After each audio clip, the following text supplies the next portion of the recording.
السلام عليكم ورحمة الله وبركاته. شلونكم أحبة المتابعين؟ إن شاء الله تكونون بخير يا رب.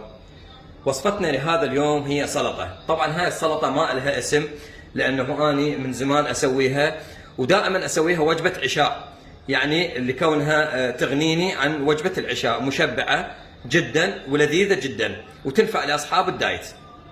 مكونات الوصفة مالتنا هذه أو السلطة هو زيتون شرائح اسود ام اخضر ماكو مشكله. هنا عندي هذه لهانه حمراء او بيضة ماكو مشكله. عندي هنا جزر برشته برش.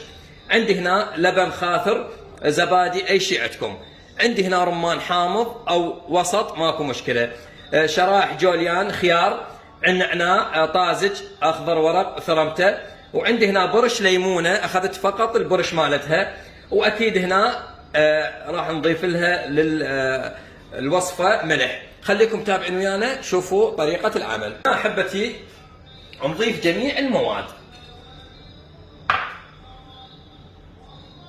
اللهانة الحمراء والجزر، الرمان، الزيتون. طبعا راح تطلع الألوان جميلة جدا، يعني تسوي لك واهس للطبق. طبعا اكيد النعناع، وهذا برش الليمونه وياه، وراح نضيف الملح حسب الرغبه. تقدرون ما تضيفون ملح هم عادي جدا. هسه نجي لابس المواد كلها هذا الشكل.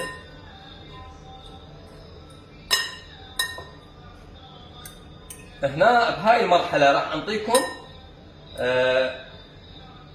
خطوة، وهي اللي ما يحب يخلي عليها لبن على هذه السلطة يعصر عليها ليمونة. تعصر ليمونة وخلاص، هذا هو. بس أني أضيف اللبن لأن أعتبرها وجبة كاملة هذه.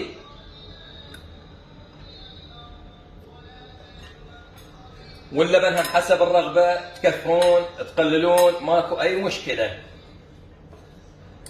تقدرون بعد مو مشكلة اللبن تقدرون تضيفون مايونيز. شوفوا بهذا الشكل وصفتنا جهزت. هذا الشكل جهزت. هسه راح اقدم لكم اياها بطبق التقديم. ورجعنا لكم احبة المتابعين بعد ان كملنا سلطتنا.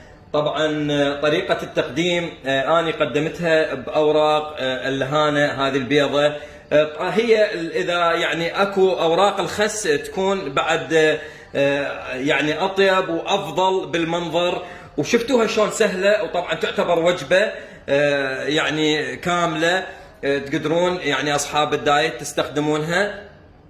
واللي أول مرة يدخل على قناتي ويشوف هذا الفيديو أو أي فيديو ثاني بالقناة لا ينسى يشترك ويفعل الجرس. وأهم شيء طبعا لا تنسونا من الدعاء. أنا أخوكم عبد الله العنزي، ومع ألف سلامة.